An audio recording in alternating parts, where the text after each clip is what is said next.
The unfortunate byproduct of choosing to improve is the way that you perceive the work you've already done. So often we find ourselves in positions in which we're so focused on going forth, so focused on getting better, and so focused on what it is today and getting better than what it is that we are, that we forget to look back at how far it is we've come.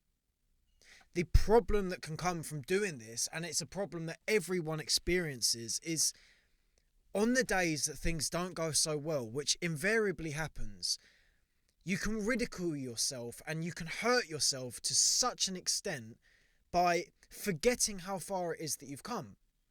You can find yourself in a position where, say for instance, you're not feeling so well, or you've got an injury, or things just aren't going well. You're in a rut, whatever it is. Unfortunately, it happens.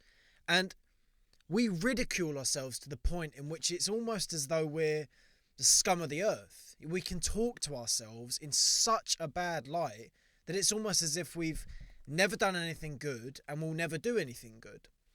Now, it's absolutely integral at as many points as you can to recognise how far it is that you've come along the journey that you find yourself on. If you're someone who endeavoured to improve 2 years ago and you find yourself now in a position of doubt as to what it is that you're doing, take a moment to recognise that to get to the position that you're in and to be in the position that you are in has required so much work for you to even be able to doubt yourself the way that you are. The fact, in essence, that you doubt yourself shows that you hold yourself to a standard and you are accountable for yourself. And that in itself is a hallmark of someone who is disciplined and interested in improvement and the betterment of themselves. It's so easy to fall into this trap of thinking that you're a piece of shit sometimes when you choose to improve. And it is the worst part of self-improvement. It's the tough part of self-improvement to me, is if you're not on the horse 24/7, you can perceive yourself to fall off of the proverbial horse, at which point you ridicule and you castigate to a point of unreasonable savagery. It's so hurtful to yourself, and it's a point that I've found myself doing. I've done this to myself on a number of occasions. For whatever reason, things are just not going so well. It's not clicking for whatever reason. And the work that I'm not doing is I'm responding to said lack of work with an absolute, almost hatred. And I get so infuriated by it. And it's a feeling that I know is across the board with people that choose to improve, is they really are hard. We're hard on ourselves when we choose to improve, and we have to be. And that's the problem. This is the striking of the balance. Of course, to get better and to become someone who is of prestige and of caliber, you have to hold yourself accountable and you have to work hard. And unfortunately, that means so often that we transcend the realm of hard work and enter the one of ludicrousy, of absolute single one focus. You will do this irrespective of what happens, otherwise you fail. We get into this mind, at which point we hold ourselves to such an extent that we really do give ourselves some shit sometimes. And it is important, I really do think it is important to recognise this pattern of behaviour and give yourself credit for who it is that you are. If you're someone who does any self-improvement at all, I do hope you realise the rarefied breed that you are. If you are someone who does any reading, any writing, any disciplined work for your body, a martial art, does listen to podcasts, studies, any of these things, you are in such a rarefied breed of person that it's incomprehensible how far ahead of everyone else you are. One of my favourite blokes on the planet, Mr. David Goggins, the fucking champ, said the phrase, "It's so easy to be great nowadays because most people are weak." And that really holds true. And people like you who will sit here and watch a video like this that is obviously based to educate you. You know, I'm not tooting my own horn when I say that. I'm saying that you have endeavoured to watch a video that is bettering yourself. You haven't watched all of the other shit that's on YouTube. You've chosen to watch something that has a title that you know might help. And the fact you do that is evidence of who it is that you truly are. But being someone who does this really does put you in a caliber of person that is certainly rare now. You can go into any realm that involves any people of your age. You can go into a room with 100 people your age, and if you are someone who listens to podcasts, works on their body, meditates, reads, writes, whatever it is that's around the sun that is self-improvement, if you are someone that does that, you are in... It would surprise me if there would be another 10 people in the room that do what you do. And with that knowledge, you should hold yourself to a prestige already. If you're someone who does this level of work, you already need to give yourself credit. And this is the problem, as we've just touched on there, is striking this balance between, well, I don't want to give myself so much credit that I don't do the work, and I don't want to give myself so much credit that I let myself off if I'm not doing well. But I also do want to be able to actually enjoy my life and enjoy the thing that I'm cultivating. And that's the problem with this frame and this mindset, is self-improvement is surely for the intensive purpose of bettering what goes on up here. It's for the purpose of enjoying life more, fuller, greater. So if you can't do that, then aren't your efforts in self-improvement futile?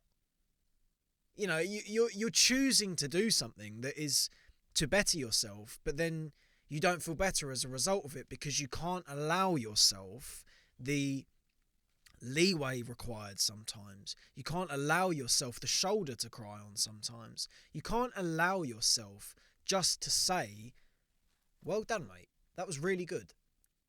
And when you don't allow yourself that, you rob yourself of what it really means to improve as a person. What it truly means to me to improve as a person is to hold yourself to a standard that you're proud of. It's to look at yourself in the mirror and be genuinely pleased with who it is that looks back at you. It's to do the work that is required and enjoy the time that you must enjoy. It's striking this perfect balance, and you cannot do that without being able to thank yourself for the work it is that you've done to get to where it is that you are. Now, another thing that I would love to urge you to think about is, so often our metric for improvement and for being who it is that we want to be is the things that we do, should I say, giving a bit one away there. It's so often the idea of self-improvement is, how many reps have you done? How many pages have you written? How many pages have you read? How many sessions have you gone to? How many hours have you meditated for? It is invariably a matter of how much have you done? Well, what about all the things that you don't do? What about all the hours you don't spend on TikTok?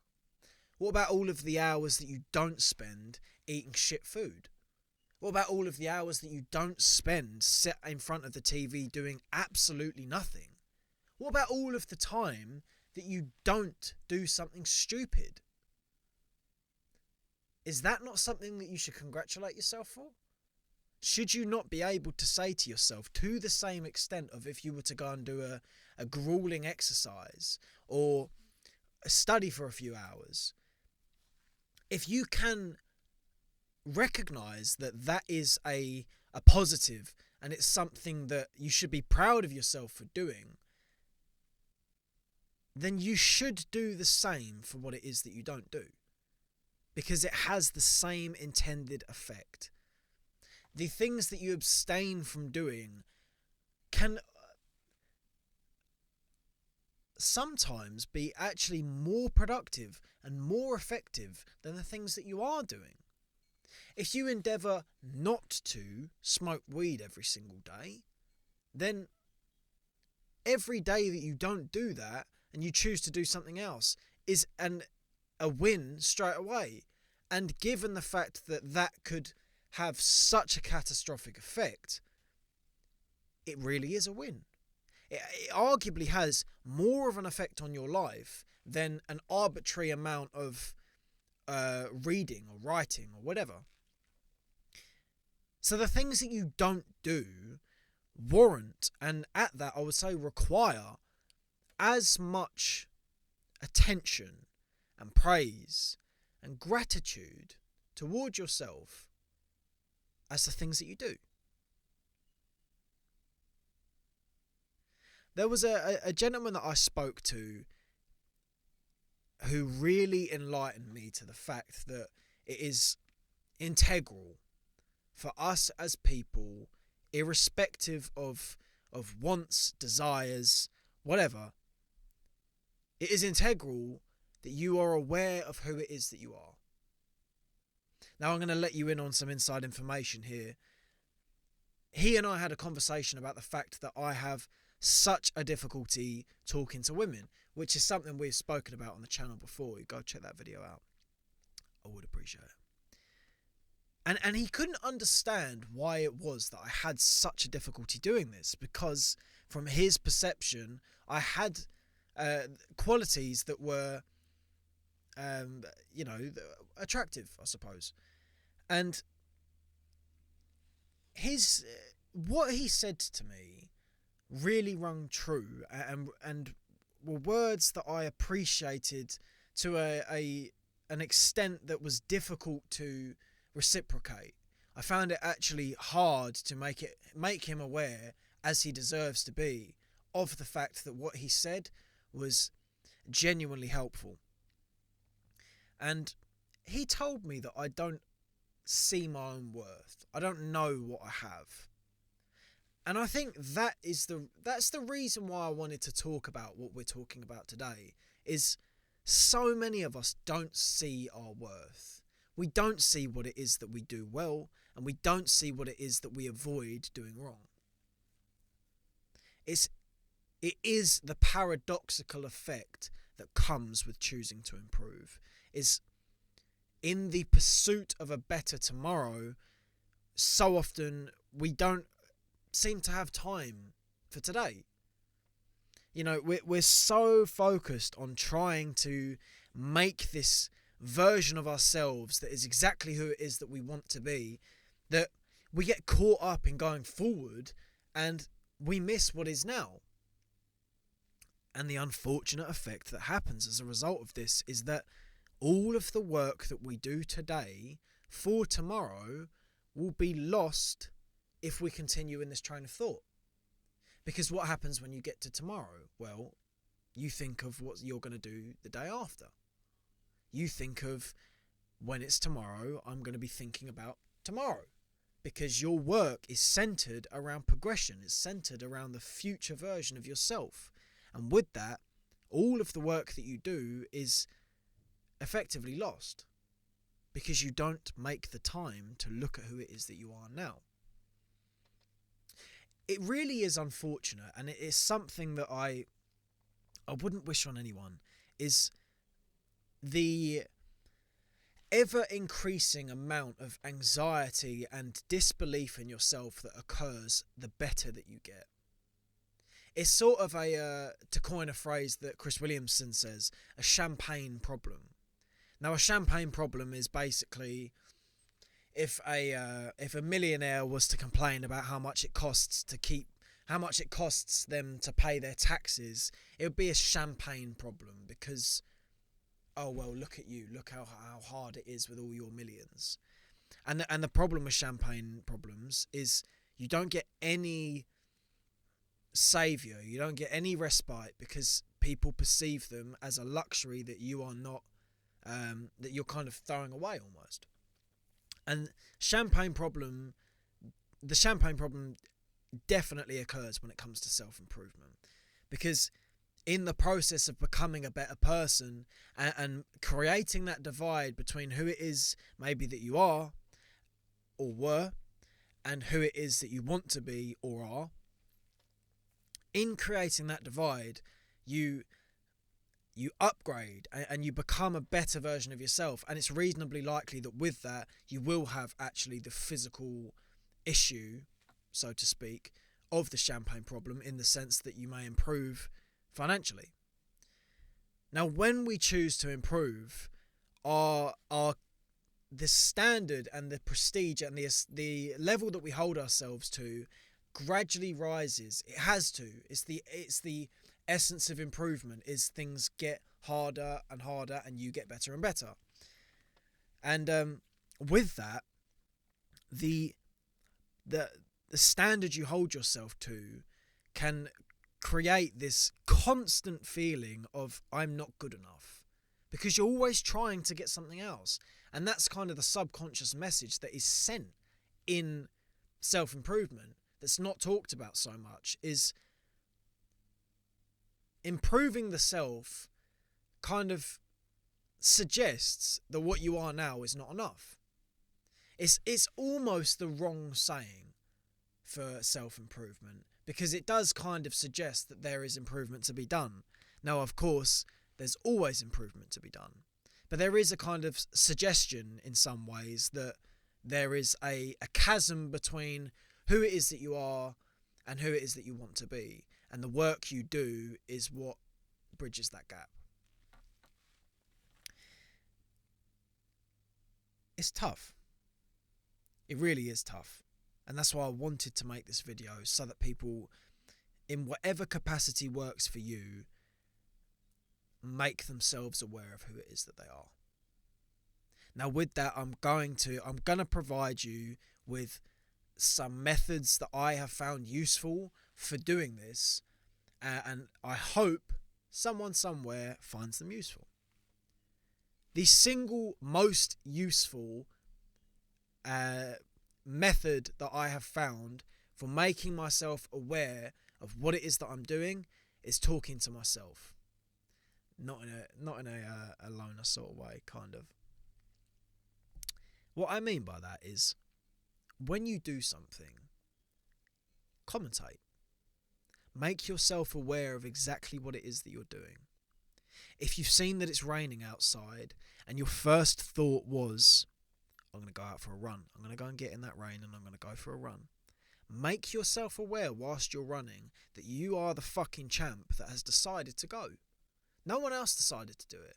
It was you. Make yourself unconfusedly, if that's even a word, aware of the fact that you did that. It was you who did that.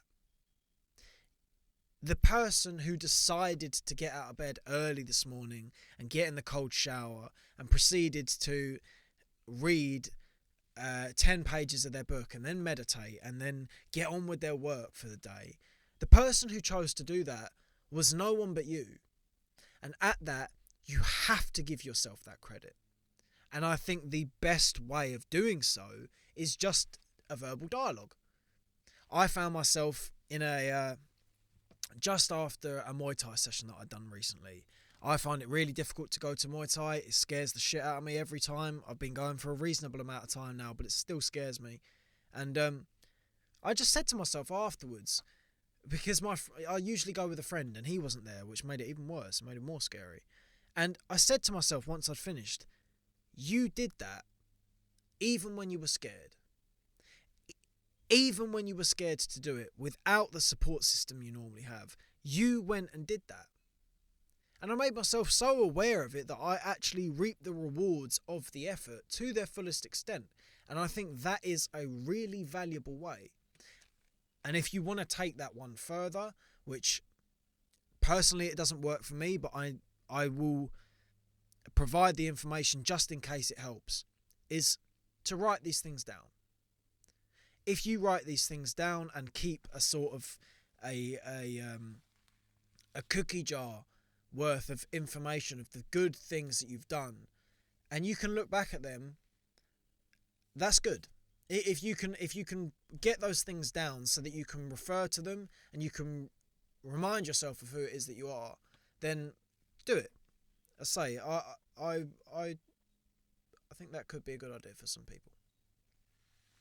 What I want to finish today's video with is the recognition of the fact that when we improve, as I touched on earlier, our goals improve, our standard elevates, and what we accept of ourselves increases.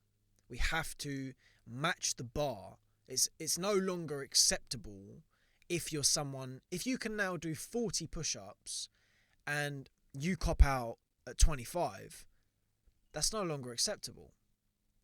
And yet at one point, when you could only do 15 push-ups, 25 would have been a real win. 25 would have been like week making, I'm a fucking champ level win.